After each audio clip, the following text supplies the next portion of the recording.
হিস্টেরিকা। এই খা, এই দেখ দেখ কাজুরি দেখ, খাচ্ছে না কিন্তু, ঘাটাঘাটি করছে, খেলা করছে, এবার দেরি হয়ে যাবে আমি বলে দিলাম। কি ব্যাপারটা কি দিঠিমিঠি? কি ব্যাপার বলো তো তোমাদের? প্রত্যেক দিন এই এক কাণ্ড হয়েছে আমার। ভালো লাগে না আমার। দেখি তো দেখি, এই ব্যাপারটা কি তোমাদের? হ্যাঁ আচ্ছা, এইভাবে যদি খাবারটা মুখে নিয়ে বসে থাকো তাহলে কিন্তু আগার ক্লাসে আজকে যাওয়া হবে না, আমি বলে দিলাম। খেয়ে নে খেয়ে নে। বাবা কতক্ষণ তোমাদের জন্য ওয়েট করবে বলো তো? রোজ রোজ তোমরা কেন যে এরকম করো আমার ভালো লাগে না বাবা।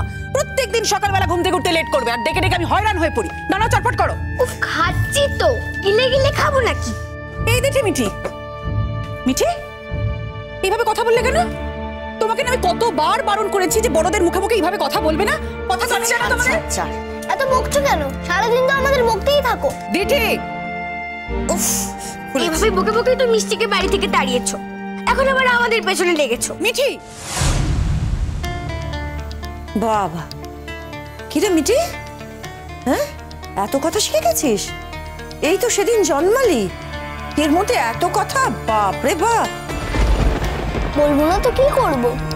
মিষ্টি যখন ছিল তখন আমাদের কত গল্প শোনাতো, কত গান শোনাতো, আর এখন তো কেউ আমাদের কিছুই করে দেয় না।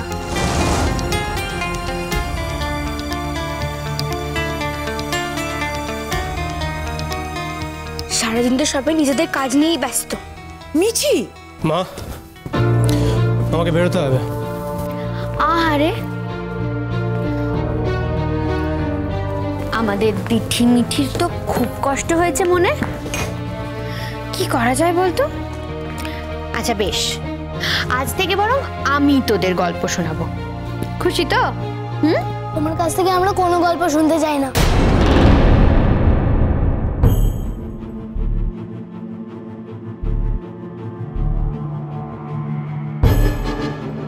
এই কাজরি, এই তোর ছেলে মেয়ে দুটো কিন্তু মহাবিচ্ছু হয়েছে আমি বলে দিলাম।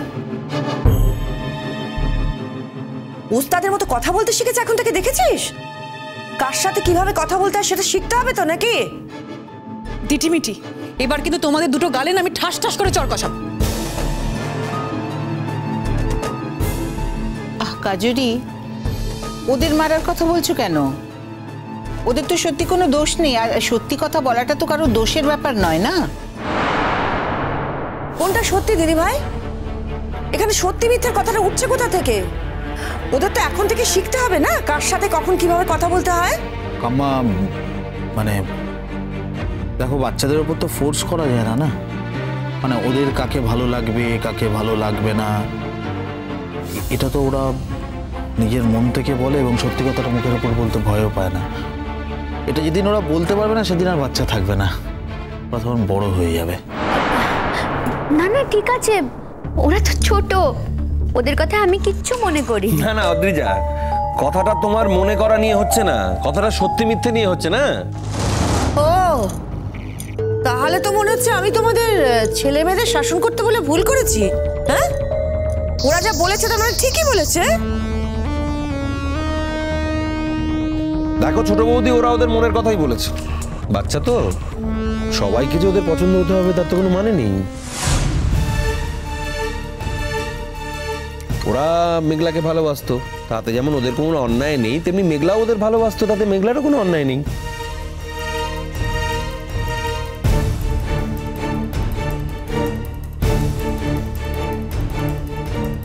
আচ্ছা কি হলো দিঠিমিঠি, হলো তোমাদের? আমাদের আর এই বাড়িতে থাকতে আর একদম ভাল লাগছে না। শোন মিঠি, আমরা একদিন বড় হয়ে ঠিক মিষ্টির বাড়ি চলে যাব। হ্যাঁ যাবো তো, যদি একবার কাউকে বলি মিষ্টিকে একটু ফোন করব, অমনি সবাই বলে উঠবে, ফোন করার কোনো দরকার নেই।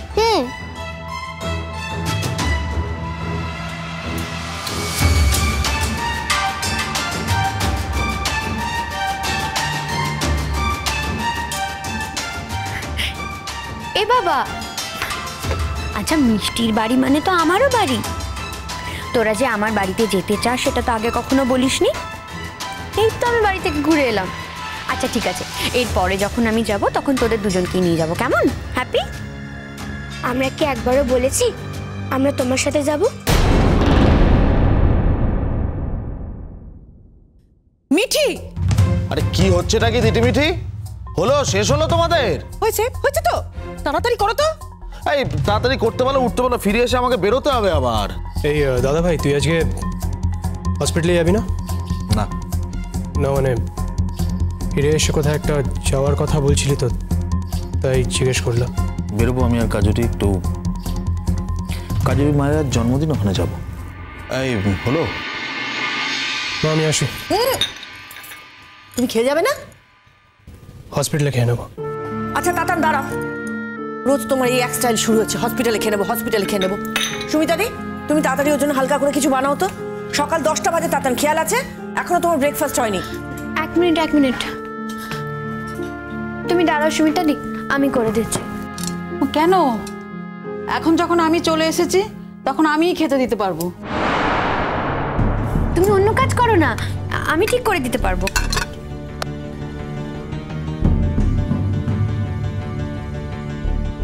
অদ্রিজা, বলছি তোমার আজকে ইউনিভার্সিটি যাওনি? মিষ্টিকে তো বেরিয়ে যেতে দেখলাম। আমি যাব তো, আসলে আমার ক্লাসটা একটু দেরিতে, তাই।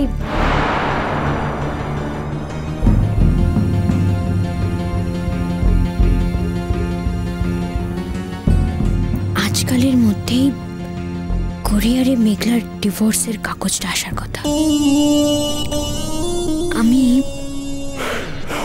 আরেকটু ওয়েট করে দেখে যেতে চাইছি, আসে কিনা। তারপর অনুরাগ বাবুর রিয়াকশনটা কি হবে সেটাই শুধু দেখার। তো অদ্রিজা, আমার খাওয়া দাওয়া নিয়ে তোমাকে এত ব্যস্ত হতে হবে না।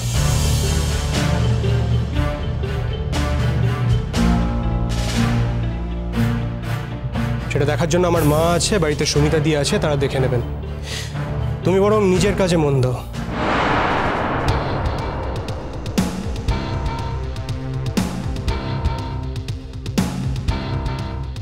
অদ্রিজা, মেঘলা কেমন আছে? ভালো আছে, খুব ভালো আছে। আসলে ও গান নিয়ে থাকতে পারলে তোর আর কিছু দরকার হয় না, আর সারাদিন গান প্র্যাকটিস করে যাচ্ছে। ওই কম্পিটিশনের ফাইনাল রাউন্ড আছে না, ওটার জন্যই তো সারাদিন ধরে প্রস্তুতি নিচ্ছে। বাহ মেঘলা, বাহ। তুমি কিন্তু তোমার গান, তোমার সাধনা চালিয়ে যাচ্ছ,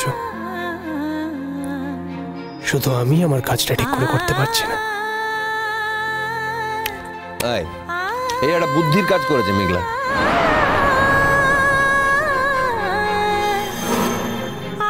এক্স্যাক্টলি, প্রত্যেক মেয়ের একটা নিজস্ব জায়গা থাকা উচিত, মানে যেটা তার ভরসার জায়গা তৈরি হবে। বলা তো যায় না, না হলে আমাদের ছেলেদের হঠাৎ করে মনে হতেই পারে, once in a blue moon মনে হলো যে এখন থেকে তোমাকে আমার আর দরকার নেই, হতেই পারে।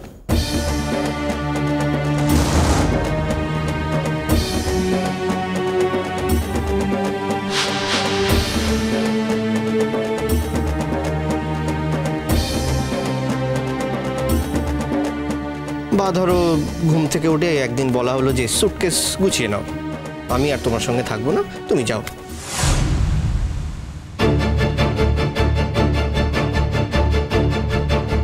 বা হয়তো বললাম মা তোমাকে অ্যাকসেপ্ট করতে পারছে না, অতএব তুমি বাড়ি থেকে বিদায় হও। ছোট, প্লিজ প্লিজ আমাকে ধমকিও না। সব ব্যাপারে তোমার বকুনি মেনে নেবো, তোমার শাসনে ধন্য হব, কিন্তু একটা ব্যাপারে তুমি ভুল করছো ছোট বৌদি, আর সেটা ভুল। তো কি কথা হচ্ছে? না, বসো বসো, তুমি বসো ছোট। দাঁড়া এক মিনিট। কি বললে ছোট? তুমি আবার বলো। আমার ভুল ধরছো তুমি? দেখো ছোট বৌদি, আমরা সবাই দোষে গুণে সাধারণ মানুষ, ভুল আমাদের সবারই হতে পারে। মেঘলারও হয়তো ভুল হয়েছে, কিন্তু সব থেকে বড় ভুল করেছো তুমি। হ্যাঁ ছোট বৌদি, তুমি কিছু মনে করো না, মেঘলাকে এভাবে বাড়ি পাঠিয়ে দিয়ে তুমি সত্যি খুব অন্যায় করেছো।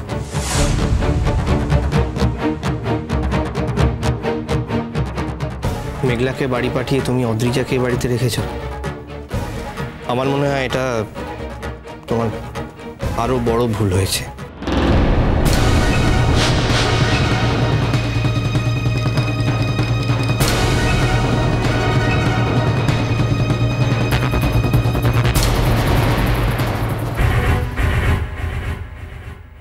একটা সুখবর আছে মা। মেঘলা ডিভোর্সের জন্য আপিল করে আমাকে চিঠি পাঠিয়েছে।